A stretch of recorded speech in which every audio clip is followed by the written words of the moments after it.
They say a blackmailer never prospers. Mr. Boddy would have laughed at that. He was not sentimental when it came to making money. He knew all about the 7 deadly sins, especially greed. And being rich himself, he knew how to dangle temptation in front of people and how to put the pressure on when temptation didn't work. And when something big came up, when Mr. Boddy really needed money, then he was ruthless. But Mr. Boddy made one mistake. He didn't see the greed in himself, and that made him vulnerable.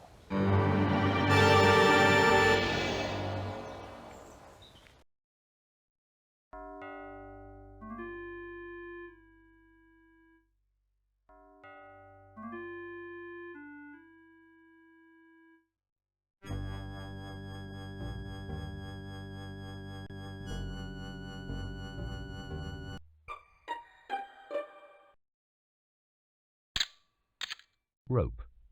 Traces of skin on rope. Tests show skin to be Mr. Boddy's, a light bulb. Fingerprints, Mr. Green.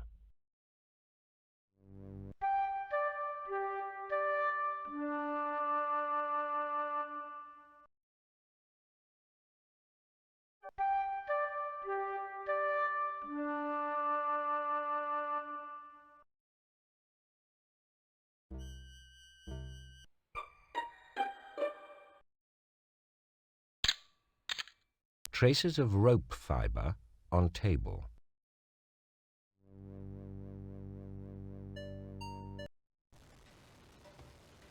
I don't know what's wrong with you men these days. You can't do anything for yourselves, can you? But you know where Boddy keeps his things in the study. And if I got them for you, you still wouldn't know what to do about it, would you? All I want you to do is see if you can find the bank drafts or the checks he's going to be handing over on Monday. And if I can't find them? I gave him cash. But you don't care what happens to my money, do you? Well, all I can say is that you deserve everything that's coming to you for the way you've handled your godson's affairs, so you can do your own damn dirty work. That's right. I could go to prison for this. There you are, then. That'll open Boddy's desk for you.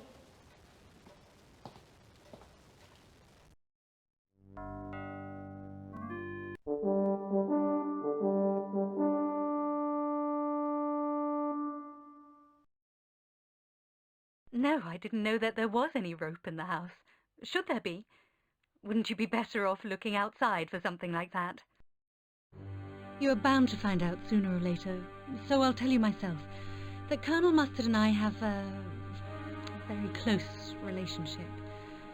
The Colonel didn't want everybody to know. He will explain why. But I overheard Uncle Boddy trying to blackmail him. I was in the study when the Colonel and Uncle came in, so I hid inside the entrance to the secret passage. I'm afraid I was eavesdropping. The Colonel was clearly very annoyed, but I'm afraid Uncle Boddy rather got the better of him.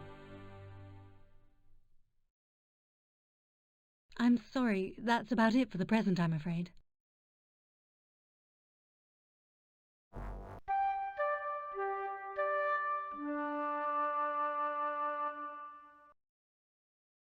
I keep some rope in the kitchen, just in case, you know. When Mr. Green came in, he was fiddling about with it. Nerves, I think. But it nearly did for me later. Somebody had tied it across the stairs. It was probably meant for Boddy. I asked the Colonel to cut it down for me, and I left it on the hall table. I don't know where it's gone now. Somebody must have moved it. I think you ought to find out just why Mr. Green advised us all to give our money to Mr. Boddy to invest in Boulder's brewery when he knew it was practically bankrupt. I simply don't understand it. Normally, I think we'd all have thought about it twice, but when Mr. Green agreed with Boddy that it was a good investment, we jumped at the opportunity. I think Mrs. Peacock may have known that something was wrong. I walked past the study. It was in darkness, but I heard the ping of the telephone being replaced. Then Mrs. Peacock sneaked out of the room. She'd been eavesdropping.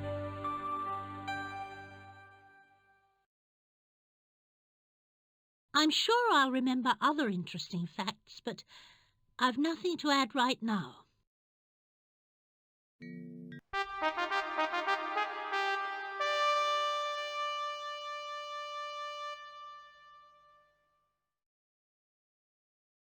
Well, there was this commotion upstairs, and when I went to see what the matter was, Mrs. White showed me the rope tied across the top of the stairs. Well, deuced dangerous it was, could easily have killed her. I went down and got a knife from Miss Scarlett, and then I cut the rope for Mrs. White, and she took it away. I think you should know that I was being blackmailed by Boddy. I tried to threaten him with everything I knew about the Boulder deal, but he told me that if I said a word to anybody, he wouldn't hesitate to inform Mrs. Peacock, a lady for whom I have the utmost regard, about what Boddy referred to as a rather shabby liaison between myself and Miss Scarlett. I was terribly worried about Mrs. Peacock. She stood to lose a great deal of money, you know, and I was gravely concerned about what she might do when she learned that she had been treated with such contempt, and not just by Boddy.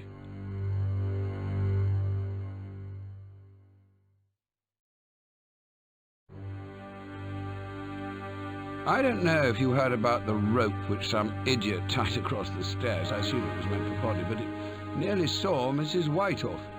She called on me for assistance, and I cut the rope down. She had already been behaving rather oddly herself in the dining room. She was standing, staring at that big cupboard, clutching something in her hand. But I left her to it. It doesn't do to be caught snooping, you know. Anyway, after dinner, I was with Miss Scarlett in the conservatory. Mrs. Peacock joined us, rather embarrassingly, actually. When the ladies left, I went down to the kitchen to see how Mrs. White was holding up. We were both there when we heard about Boddy.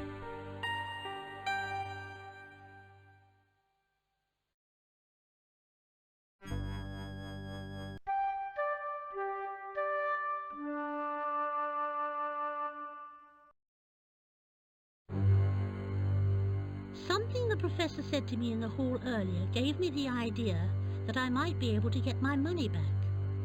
I'd given Mr. Boddy cash to invest in the brewery, and I knew where he kept the key to the safe. It was in a hollowed-out book in the library.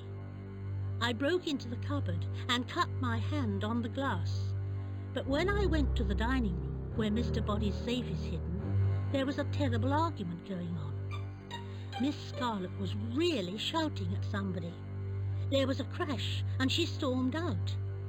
I thought I'd better wait until things had calmed down, but when I opened the safe later, there was no sign of the money, and I had no intention of rescuing anybody else's checks for them.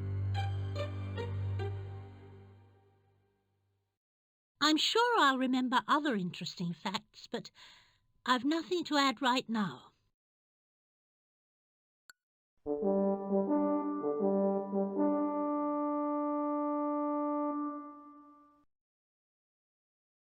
I was one of the few people in the house who had nothing to lose. Financially, that is. Mrs. Peacock, on the other hand, being extremely greedy, had decided to invest in Boulder's brewery. She knew things were going badly and asked for my help. When she hinted at what she believed was her intimate knowledge of the Colonel's affairs, I'm afraid I completely lost my temper. I suspect that I wasn't the only one this weekend. You might care to find out what went on in the billiard room between Professor Plum and Uncle Boddy. There was a lot of shouting, and the professor stormed out, brandishing a billiard cue. I saw him go into the conservatory. He was wiping something wet from the cue with his handkerchief. There's bound to be something I've forgotten, but I can't tell you any more at the moment.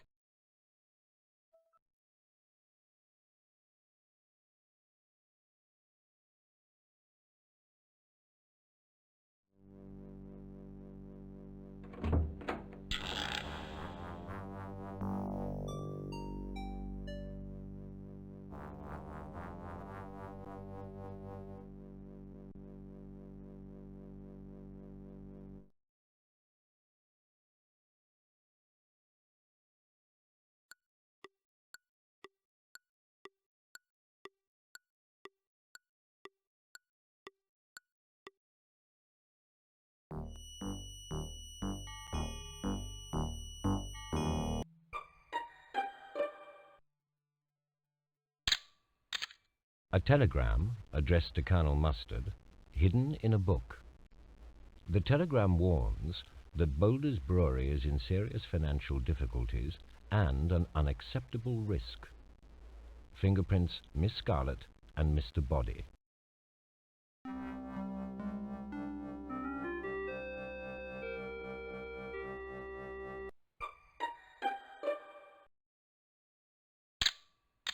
Lead pipe hidden down back of sofa. Fingerprints Mrs. White. Traces of blood. Blood unidentifiable.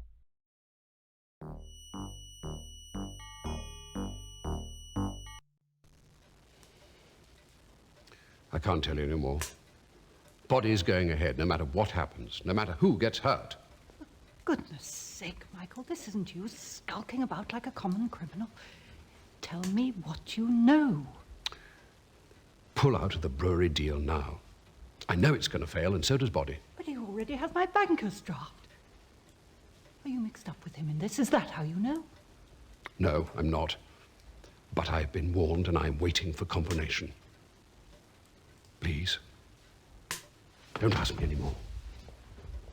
He's blackmailing you, isn't he? That's why you can't talk. If Boddy goes ahead with the investment, you will lose your money. All of it. But I have far, far more to lose, believe me.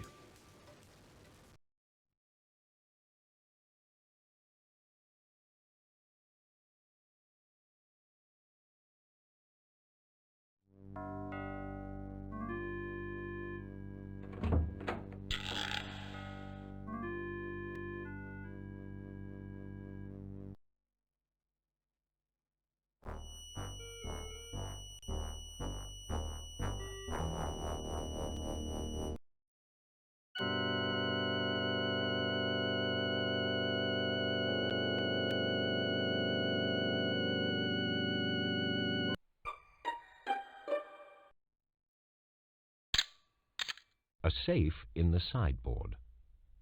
Checks and drafts in the safe, including those from Professor Plum and Mrs. Peacock.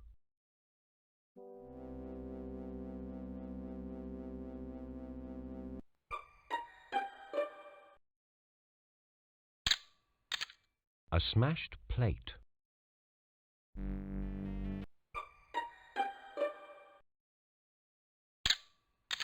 A small key found in drawer. Fingerprints Mrs. White.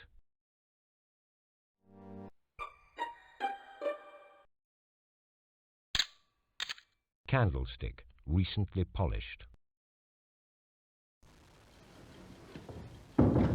Thank you for seeing me. I'll be brief. I have nothing to say to you. I can assure you the feeling is mutual. However, other people are involved. They certainly are. Please, listen to me. Unless Boddy can be persuaded to pull out of this investment, I, amongst others, will lose everything. I expect no sympathy upon my own. Would you please get to the point? Colonel Mustard is involved with Boddy in this. I don't know how nor why, but I want him freed from Boddy's clutches. You must go to your uncle and persuade him to pull out. Why should I want to help the Colonel, Mrs. Peacock? There is certain information that's not available to you, Miss Scarlett. About me and Michael. You know nothing. Do you hear me? Nothing.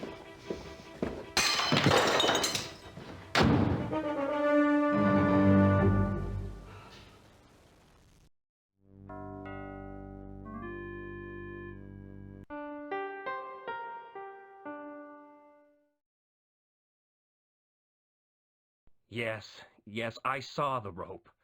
It was in the kitchen when I was talking to Mrs. White. I don't know what possessed me, but I went back for it and tied it across the top of the stairs. I'd taken away the light bulb, so it was hard to see. I don't really think I wanted to kill Boddy. I just wanted to frighten the old boy. It wasn't the cleverest of moves, was it? I'm afraid I have a confession to make. You see, I advised everyone to invest in Boulders, even though I knew the company was on the verge of collapse. Appalling, I know. But I had little choice. I was being blackmailed by Boddy. He'd found out that I had a criminal record for embezzlement. He said that unless I helped him, he would tell everyone about my past. He needed help because nobody would have believed him without my support. But I wasn't the only one he seemed to have a hold over. What about Plum?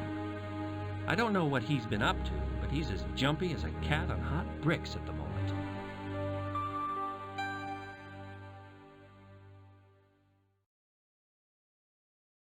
I'm sure I'll remember other interesting facts, but I've nothing to add right now.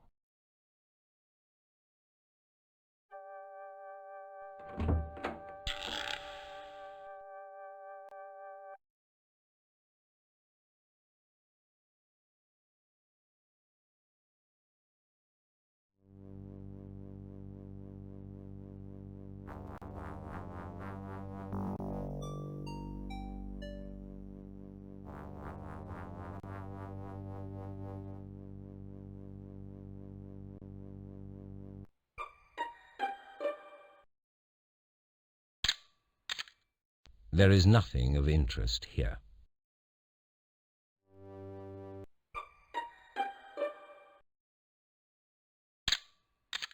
Candlestick. Damaged. Fingerprints Mrs. Peacock, Miss Scarlett, and Mrs. White.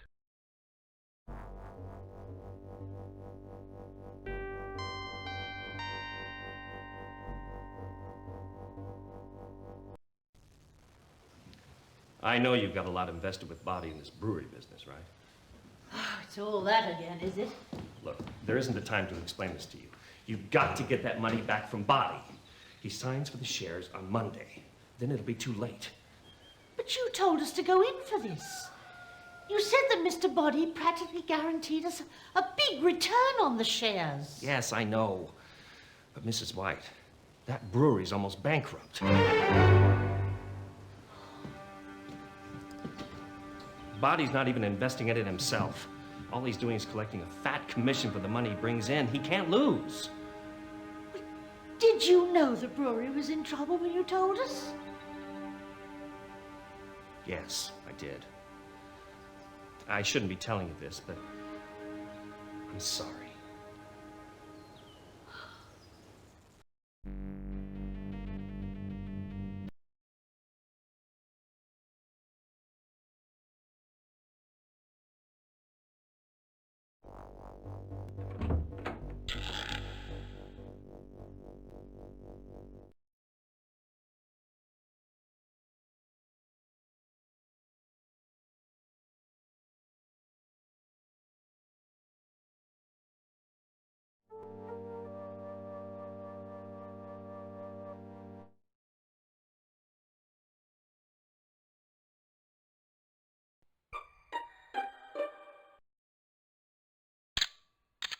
Two bullet holes in the wall.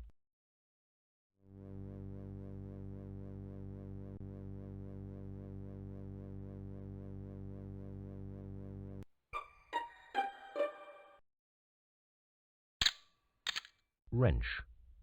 Fingerprints Professor Plum and Mrs. White.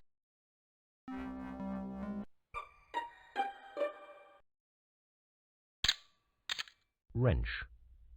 Fingerprints Professor Plum and Mrs. White. I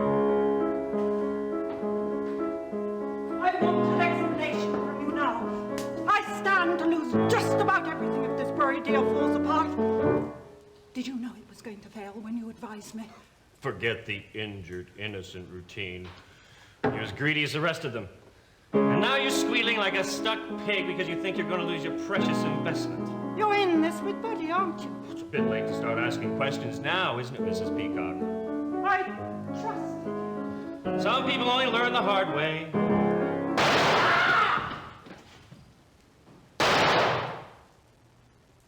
And that was meant for Boddy.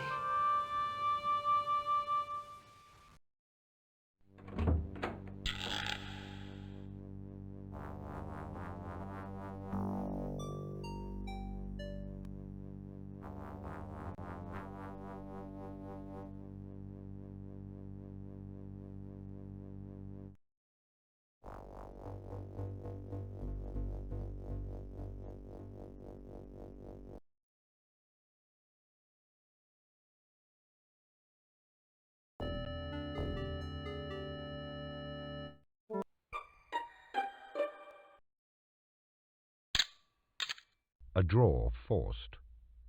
Drawer empty. No fingerprints.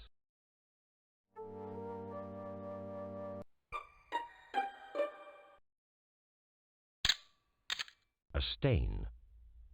Tests show it to be water.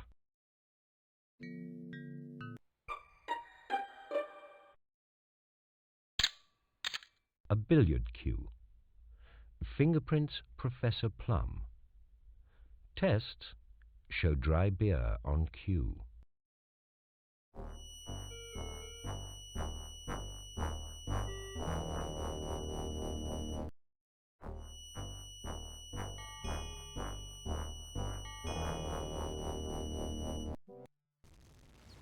I'm sorry. None of this would have happened if I hadn't behaved like a complete fool. How can you be so arrogant? Don't you think I have any say in my own affairs? That I might actually have decided to get involved with you? It was all a mistake. We can't go on like this. So you're going to forget all about us and creep back to Mrs. Peacock just because she's in some trouble over Uncle Boddy's investment? Mrs. Peacock is an entirely innocent party. Oh, she wouldn't know the meaning of the word. She's forced you into this. It's not her, I tell you. Well, then it's got to be Uncle Boddy. Tell me. I said I'd do anything for you, even if you are spineless. I won't let Uncle Boddy destroy you. You see, I know more about this than you think.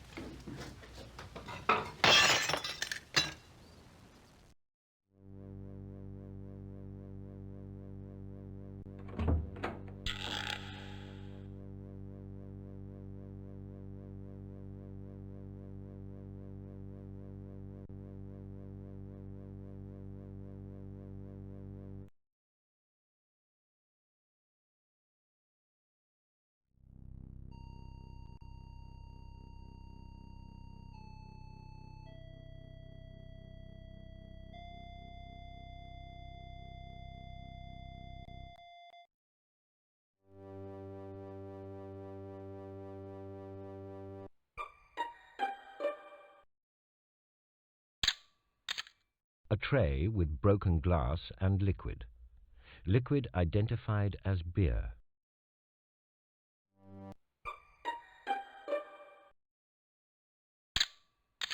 Knife. Fingerprints Miss Scarlett, Colonel Mustard, and Mrs. Peacock.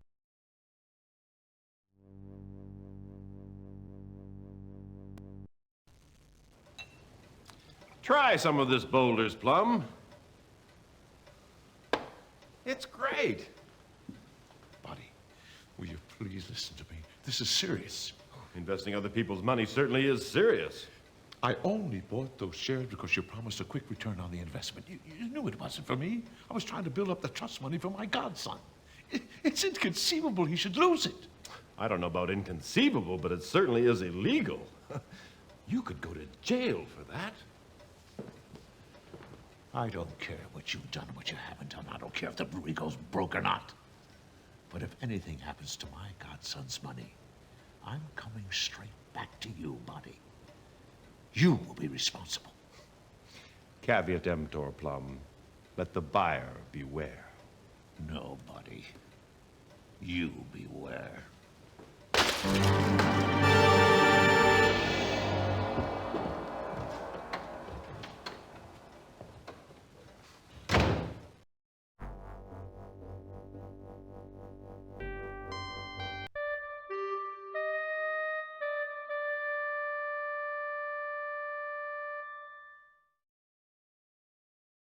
Yes, I did see a rope, and I saw who was carrying it.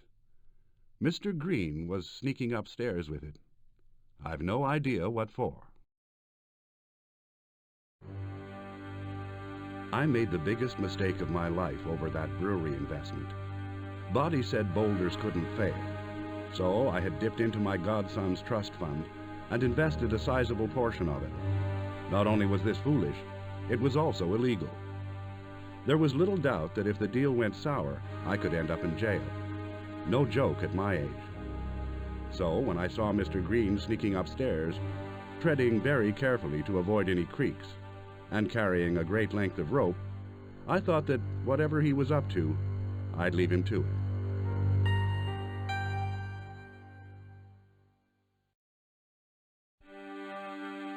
There was one occasion, and only one, on which I really lost my temper. I was in the billiard room with Boddy, and he goaded me about how stupid I'd been. Even when I threatened him, he just smiled. That was the last straw. I'm not a man of violence, but I smashed a billiard cue down on his precious bottles of Boulder's beer. I stormed out, still clutching the billiard cue. It was covered in beer. But you know, I'm not the only one with problems. You really should find out what the Colonel was up to. Every time I saw him, he was either whispering in a corner with Miss Scarlett or gazing soulfully at Mrs. Peacock. It was rather pathetic, if you ask me.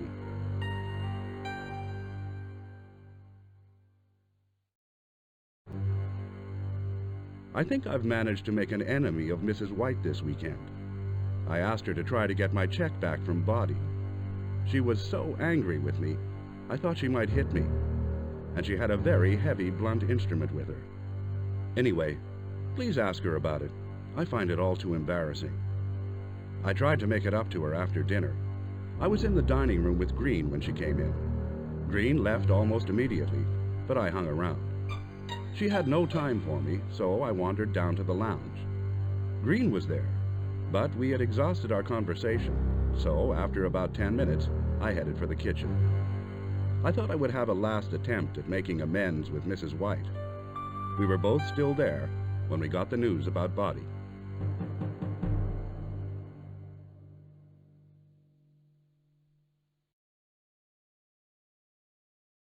I've told you everything I know.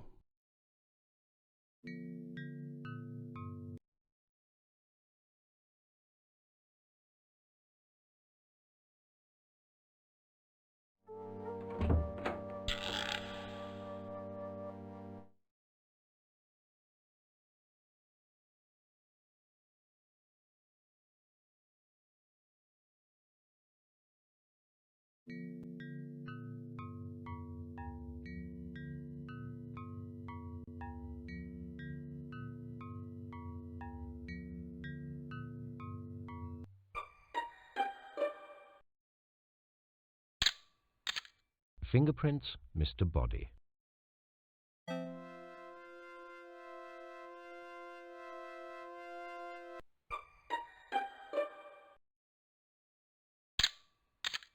Mr. Boddy's pen on the floor, beside an open book.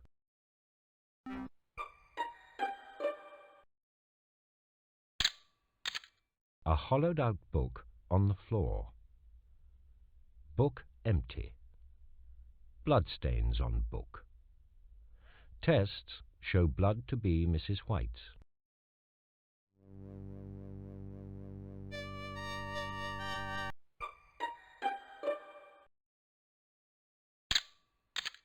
Glass smashed. A book missing.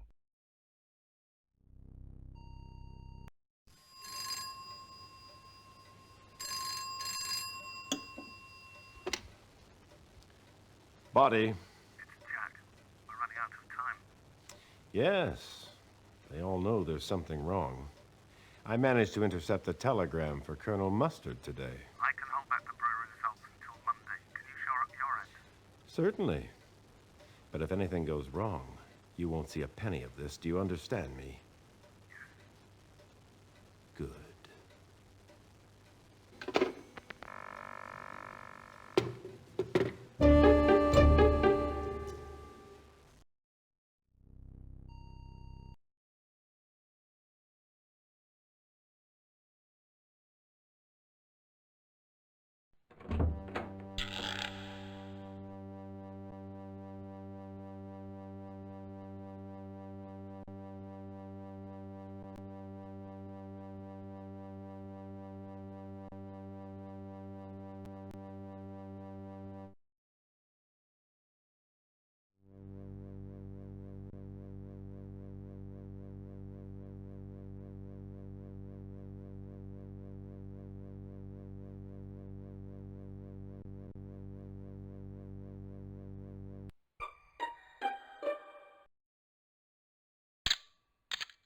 Fingerprints, Mrs. Peacock and Mr. Boddy.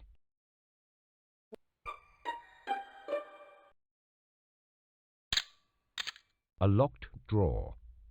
It contains money. Fingerprints, Mrs. White and Mr. Boddy. I have my contacts, and they have warned me that Boulder's Brewery is on the slide. If you don't tell the others, then I shall be forced to. Faith, Colonel. An investment requires faith. It may yet prove to be outstanding. Well, not outstanding enough for you to put your money into it, eh, Boddy? Confidence is critical at this stage, Colonel. Let me assure you, I will do anything necessary in order to sustain it. If you do anything to destroy that confidence, I shall be forced to go to your Mrs. Peacock and inform her of a rather shabby liaison you're having with another lady in this house. You dare, Boddy! Do I make myself clear, Colonel?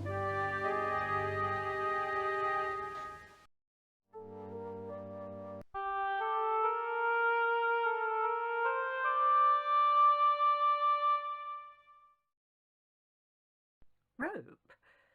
Presumably you mean the sort that you hang yourself with. No, I haven't seen a rope. Things might have been bad, but not quite that bad. I'm sorry. One way and another, Boddy had involved just about everybody in this Boulder's Brewery deal. He had even managed to persuade Mr. Green to help him with it. Goodness knows how. Anyway, after dinner, I could not bear the thought of being in Boddy's company. He always reads after dinner and has an irritating habit of beating a tattoo on the arm of the sofa with his pen. He says it helps him concentrate, but, as usual, he has scant regard for others. So I went to try and find the Colonel. He was in the conservatory, but unfortunately so was Miss Scarlett. I left fairly quickly and went down to the lounge. Green was there, and I was about to leave when Miss Scarlett followed me in. We remained there, avoiding conversation, until we heard the news about Boddy.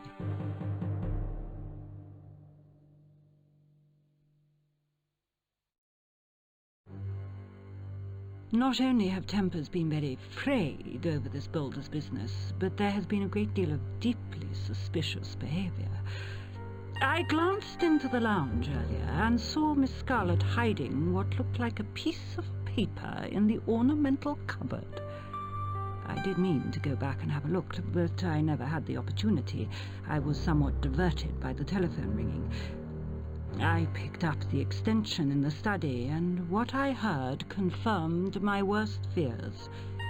It made sense of what the Colonel had tried to tell me in the lounge. He had said I should withdraw from the Boulder's deal, but he wouldn't explain why. I think he was frightened.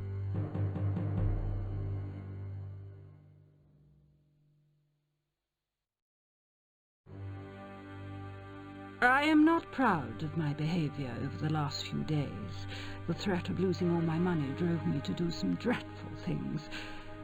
I had a serious argument with Mr. Green in the ballroom. I believe he actually thought I might kill him.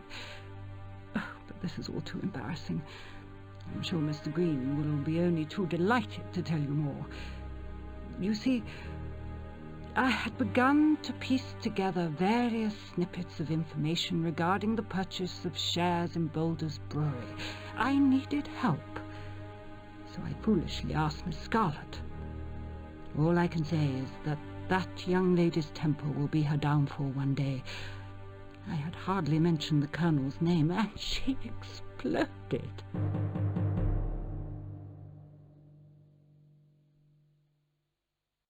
I'm afraid that's everything I know.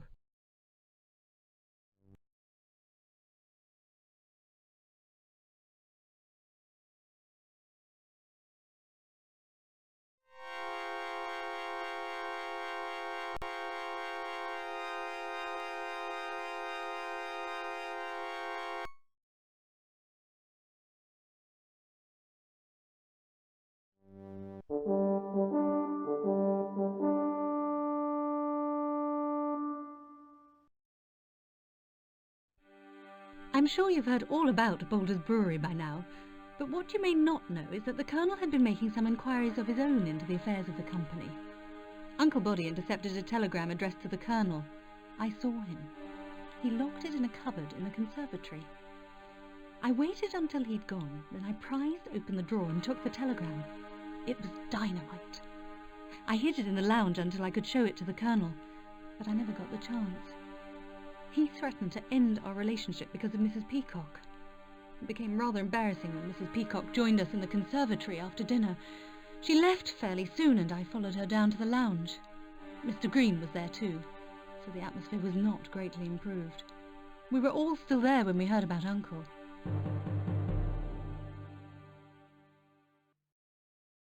I can't think of anything that I haven't already told you.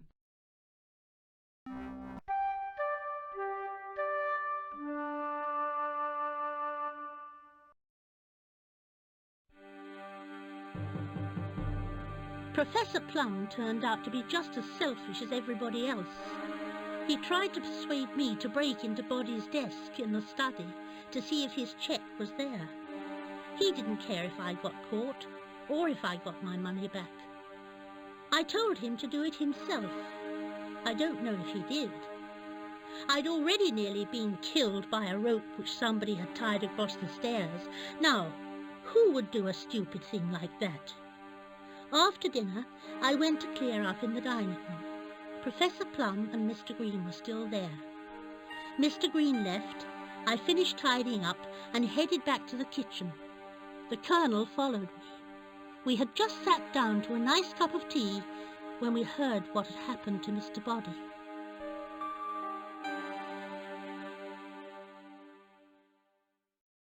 I can't think of anything that I haven't already told you.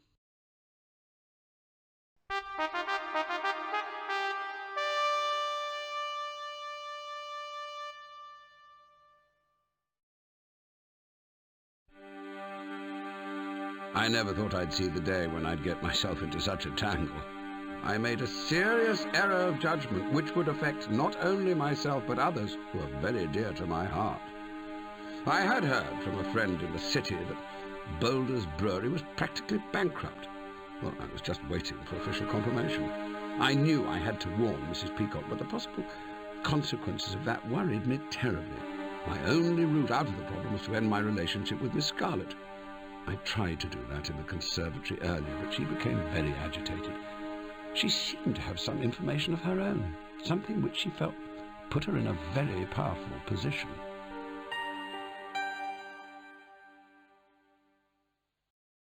I'm afraid that's everything I know.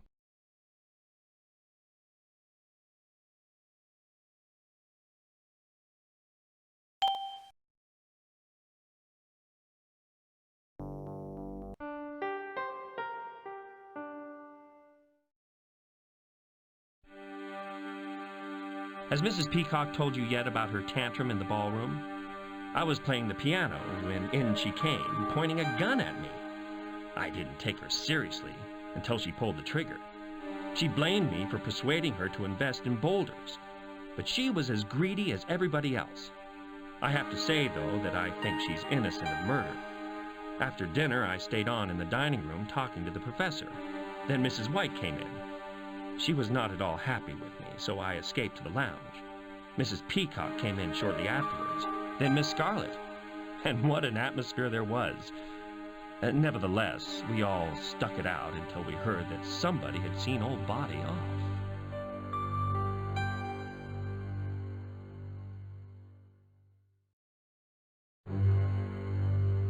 Look, I know it was stupid, but it was me who tied the rope across the top of the stairs. I took out the light bulb, too, and put it in the hall cupboard. What was Mrs. White doing? It was always Boddy who came down first each evening. Even if I didn't kill him, I wanted Boddy frightened, the way he'd frightened everybody else. He was taking a commission from Boulders, you know. The shareholders were letting him skim something off the top. They just wanted to minimize their losses. But I don't think I was the only one with murderous intent. You should ask the Colonel what he was doing marching along the corridor clutching an ugly great knife in his hand.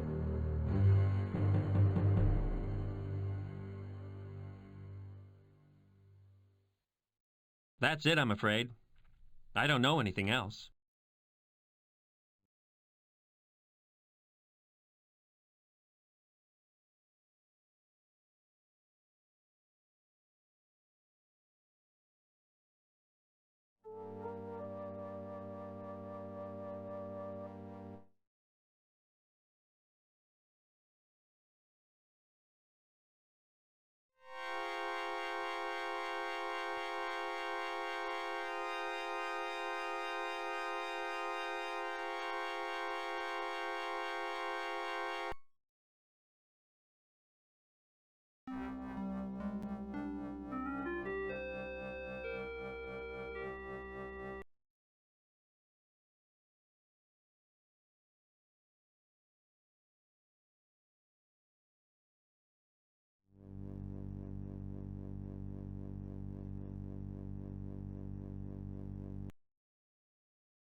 I think I've told you everything I know.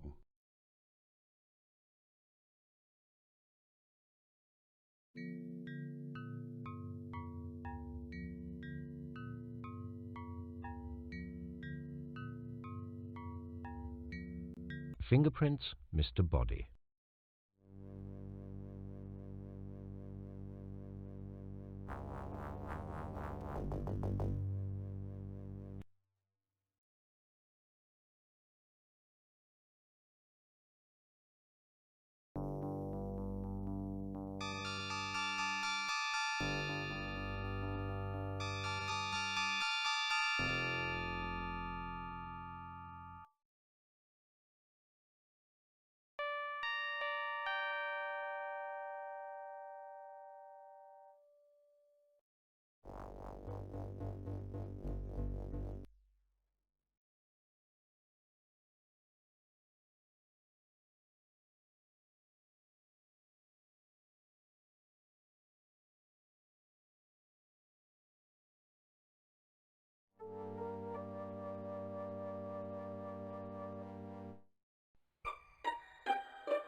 Gun on top of desk.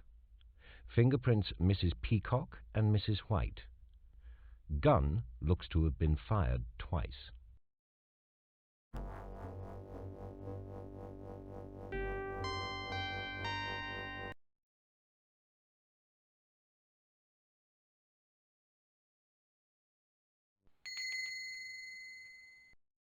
You think the murder took place in the study? But who was the murderer?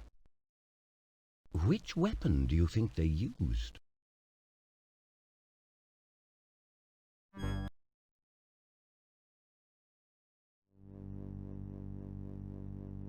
A telegram.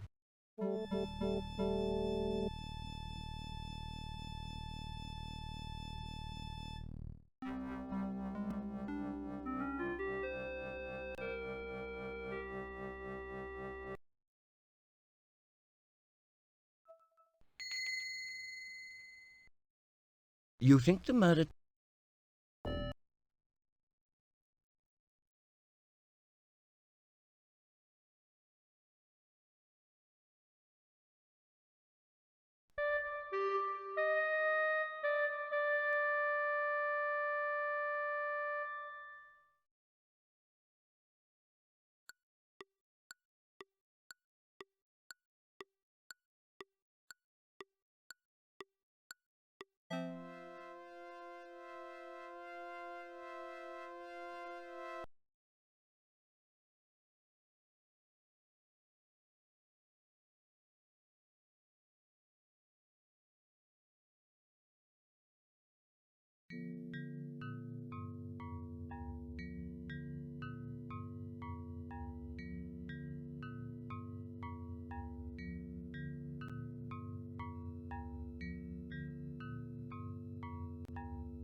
And this is your accusation? You think the murderer was Professor Plum in the billiard room with the rope? I'm sorry, but you've got it wrong. Somewhere along the way, you've lost the trail. Why not go back? Try again. Might only be a tiny detail that you've missed.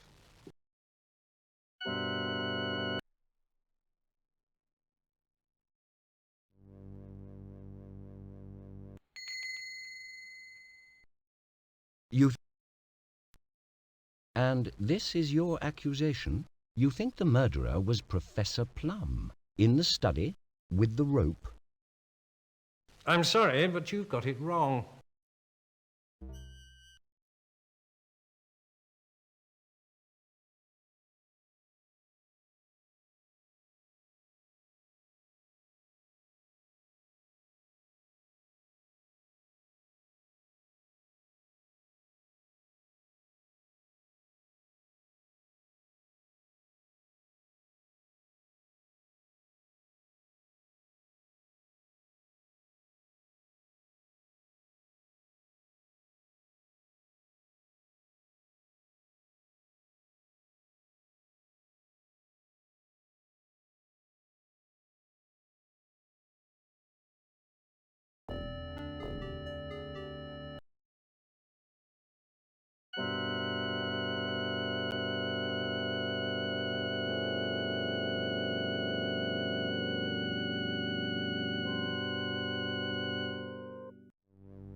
There is nothing.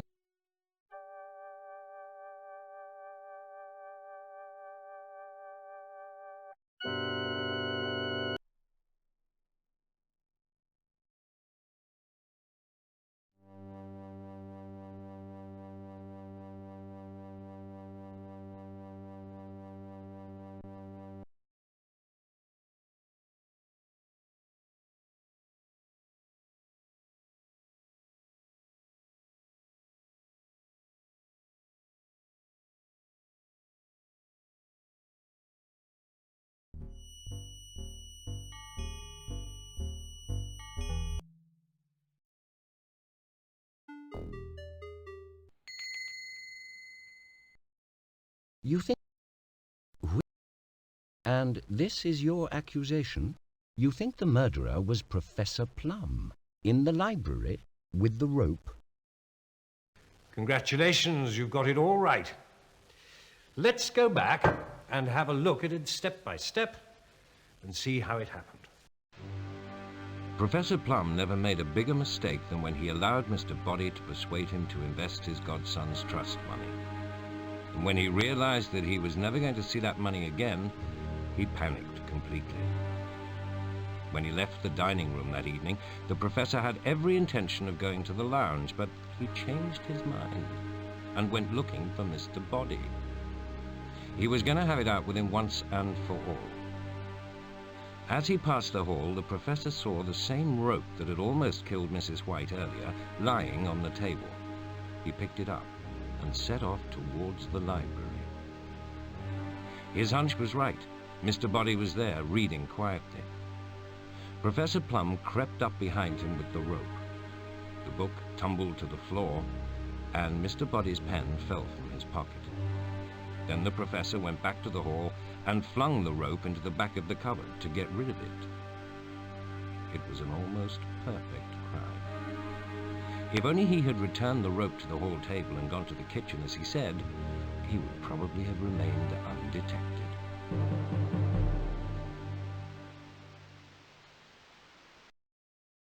And there you have it. That's how Mr. Boddy met his fate. Why not come back again and see if you can solve the next murder at Arlington Hall?